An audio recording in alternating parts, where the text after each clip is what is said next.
2018. So its terminus is after the end of that, and that wasn't by accident. Well, they felt that some things would mirror each other. But it also wasn't limited just to mirror. I'm sorry, Deb, go ahead. No, I was saying when we were talking about all this earlier, the medical program and the recreation are going to mirror each other in a lot of ways, and that's intentional. It's going to make it easier for the state to implement stuff, especially licensing and things of that nature. Listen, I would just add that the saliva test and attempt to come up with a person number was not just the only test. They were trying to use the saliva test program, guinea pig program. They're using that now, right? For other drugs as well, too. They wanted to see if they were able to identify other under the influence stuff. Yeah. I'm not agreeing with any of this, but I'm saying it was a cycle of non-science supporting each other. Right, of course. False. Right. But I don't, you could be right, Jim Powers, that it was always an intention for medical. The intention intention was to do exactly as Jamie and Rick said it was. I'm saying that commission was chartered as a direct result of wanting to establish a limit for medical, and that I don't believe that there was any scenario, if REC had not passed, that commission would be establishing a nanogram per milliliter limit other than 0 for people that did not have a medical. Right, because we were saying that patients are going to have going to test at a certain thing because you have to take your medicine, you have to medicate, you have to address your health issues. I want to toss a little side breaking news here for a second and get back to the discussion because I just think this is kind of cool. Good friend of ours and House representative recently reelected, Yusuf Rabi from the Ann Arbor area, was just elected by his colleagues in the Democratic caucus to be the House Democratic floor leader. Nice. Awesome. Good. He's a good guy. He retook Jeff Irwin's seat when Jeff got. He's a leader in the House. Awesome. He's like the new Tom Leonard of the Democrats. He's awesome. Yeah, but because they're in the minority, it's not the Speaker of the House because that's a majority position. Right. So Democratic floor leader is the top Dem in the House. So that's awesome. Wait, did they not? Wait, there's no shift in. No, the Republicans still maintain control. Now, they lost a few seats, but they still maintain control of both. Hey, gerrymandering isn't on the table for next election, so there'll be some changes in that composition. Yeah. Yes, sir. Mm-hmm. Also a good reason for them not to do too many asshole Jimmy, things along the way. Explain the implementation of the gerrymander. They're going to undo the original...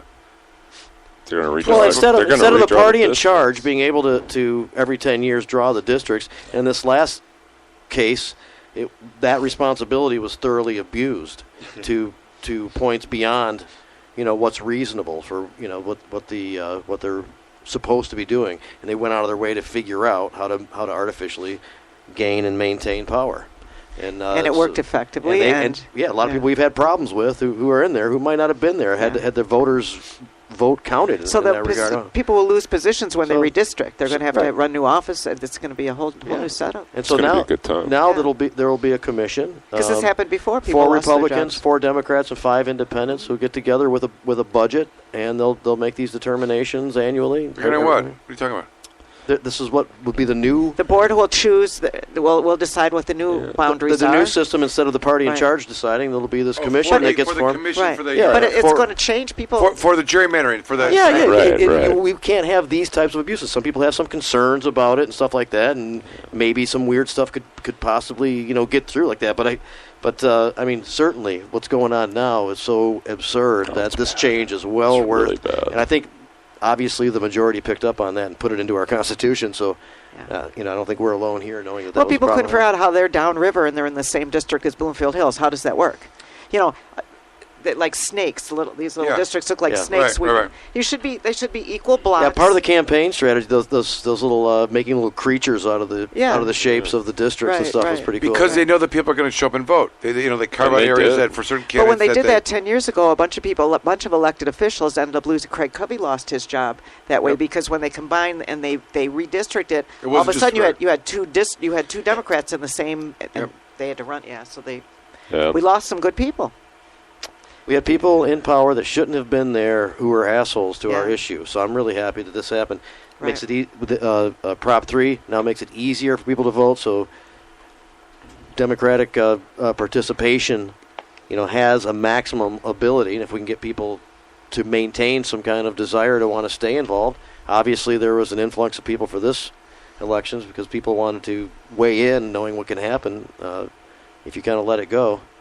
I believe, in part, and many groups and organizations now said, "Hey, we have to be more involved," and the result is better democracy. I love some good democracy. Good democracy is good. And I find out, it's interesting because like the truth usually wins in the end. You like to believe that if there's going to be some, even politics as scummy as it is, that you think. With all you've seen, do you still hold that true? Listen, every time I show up in court, I have to. It's a legit question. I have to believe. He has to maintain his sanity that way. I got to believe, right? and I got to forget when it doesn't. It's a civilized system. It's supposed to work, and at the end of the day, it's supposed to function as. Now it is broken and whatever, but it's the best we got. And I could argue and complain, but I just doing my thing. In the big picture, I'm trying to do the best I can and be effective wherever I can be and be the best one I can be. All right. With that said, I don't remember. Hey, this is late. Let me throw one on you. Another one being discussed. Pregnant women still need to be concerned about using cannabis. Yes. It's not necessarily nothing new about the law that does or doesn't protect them. What you're saying is that there's an immunity for persons who are using cannabis for medical reasons, assuming that they're in compliance, that would preclude them from any CPS issues, allegedly. Well, now there's this new law, too. There's a new law that you may be able to use it recreationally, but it's not medically. And it would be like if you were showing up to deliver your baby and there was a lot of alcohol that was in the bloodstream or something like that. So you make an argument maybe for medical use, but not necessarily for just personal use. Listen, I'm not conceding that is somehow dangerous. I'm saying that CPS may be treating it as dangerous and may take children for those reasons. And, of course, they should not be able to do that if it's for medical purposes. We've kind of, even though they are, but they're not supposed to, the question whether just that alone would be a reason for taking a child. That will be a battle because, theoretically, if someone was breaking the law, arguably, as so long as it wasn't directly impacting the child, like a parent should not lose, like it should moderate the behavior, influence in that regard, but it shouldn't be ground by itself, okay? So you have someone that's now using something recreationally, like if, use a liquor example, or cigarettes. Are they taking children if a baby is being born with tobacco in their system, when in fact, tobacco is been studied and is the number one cause of premature births, period.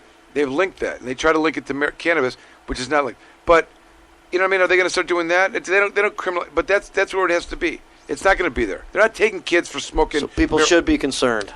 Yes. Ultimately. Maybe they should even be more concerned if we have the faith-based, fundamental religious organizations that are contracting to do the CPS duties that, by their religious edicts, medical or otherwise, think it's justified in pulling that child from that drug person and place it with a nice Christian family that swears to their flock of not using marijuana under any circumstances. If that's going on in the world, then no one's safe. Exactly. That's a good note to wind down on. Well, I feel like the best way to wind down is to turn the floor over to Jay Van Dyke, who clearly wants to get up and demonstrate for us how to hit a 285-yard drive down the middle so you got a wedge in your hand. Jay, go ahead. Do you have anything to say, Jay? You've been quiet over there. I don't know if you're taking it all in. With a wedge. No, with a wedge left, 100 to the green. He's got like a hole's 385. Drives at 285. He's got a wedge left in his hand. Maybe it's 110. He's soaking in the entertainment here tonight. Driver wedge. No. Anyway, that's our big concern is that what our short game. It always is. Chipping and putting, fucking dictates everything. No one's going to hit the green every single time. Fairway green, fairway got to be out. Bunkers. Got to have reasonable expectations. All right, Jay, go ahead. I'm sorry. Just leave it in a good spot. Yeah. Make sure when you hit it, leave it in a good spot.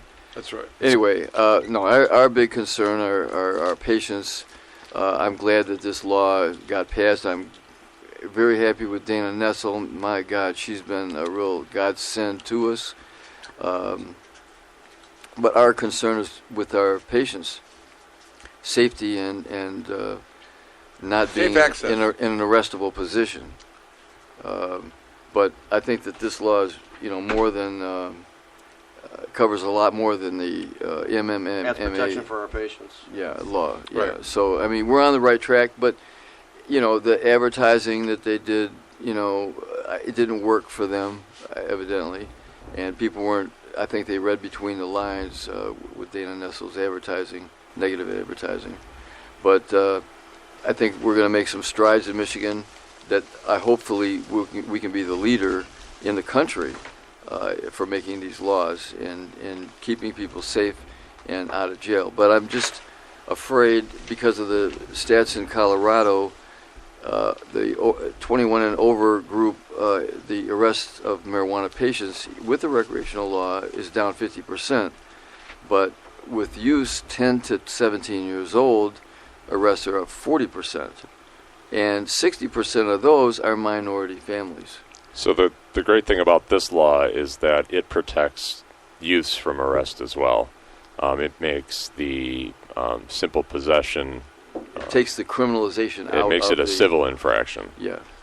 So they'll get a ticket with fines. Right. I wonder if that happened in Colorado, for the police trying to find other stuff to focus on after. But what they're going to do with these fines now, is that's the way they're going to make money. They've spent money prosecuting these medical marijuana cases. Now they're going to make money on these fines. Collection. Yes. Every district court has one now. That's where they the money's want the going to go. District courts are a huge cash register. They really are. I always say when I grow up, I want to own a district court. I mean, what a great business. Pay or go to jail, which is how much you got on you? Okay, we'll take it. go be my collection. Go to my collection department and sign over your life when you're firstborn. Listen, here's a couple of things to think about. The number one is, isn't it nice that Michiganders in general, we're like-minded as an overall general populace, and I don't know. I feel like it's amazing. Yeah, it's amazing. I think it's just amazing. She's not radical. Like it's the I mean, she is dangerous. She's dangerous. I'm just saying, like But when is the last time you can remember an election night where we win everything? I mean, we won everything. This is what I was going to say. This is the Danibus. There you go. That's a good one. Wait, I was going to say this. The truth always wins, and my joke was going to be, if nobody in this room had done anything, just let it play out. Diana. We would have been okay because the plant is not harmful, and it all would have figured out. We pushed up the schedule. Not true. We pushed up not the schedule true. a It's little every bit. single person in this room and everyone screaming and yelling and fighting. And like really, it was everyone, whatever efforts, whatever sweat, whatever they said, every chance, like it was never going to happen. It was never. We were like fucking shooty shit. If he had it his way, he would have crushed this fucking shit. He tried to sell it out to the feds early on. He fucking tried to influence the fuck out of the legislature to take it away. He tried to fucking influence the courts in every way he could by throwing out some stupid opinions when he's saying, dispense in every corner. And he got his ass handed to him. Dana is the anti-shooty. I'm telling you, it is everyone in this room and every one of their extensions and the bloods and cells that they spread all over the state and whatever. You know what I mean? Left in hotel rooms, whatever. He's talking to you, Jamie. I'm saying like it happened because I've seen pictures. Right, that's number one.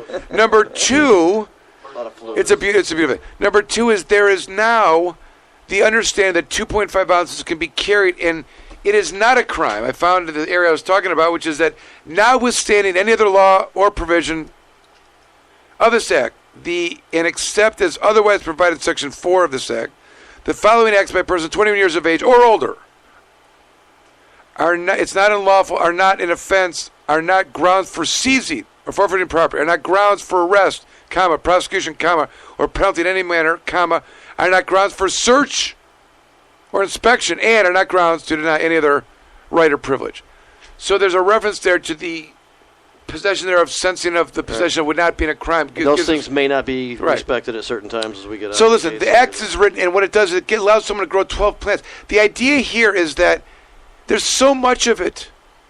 Got 2.5 in this car. Got 12 plants in this house. This motherfucker's a caregiver for 72, and his wife's got 72 out the back, and they got a fucking greenhouse, and their cousins over there with 72, and it's locked and closed. Like, leave it alone. There's a margin for being over that's still maintained. Just a civil infraction for a while. I'm saying how much almost time? Double. Like one under double. 300,000 people are entitled to smoke and use and drive with marijuana in their system. 40,000 people are able to grow 12 plants now. Now we're going to open that category up to 7 million people. But Michael, they or can't. 2 million people, Yes. really, arguably. That's awesome. Okay, so where are these dudes going to get their probable cause that like somehow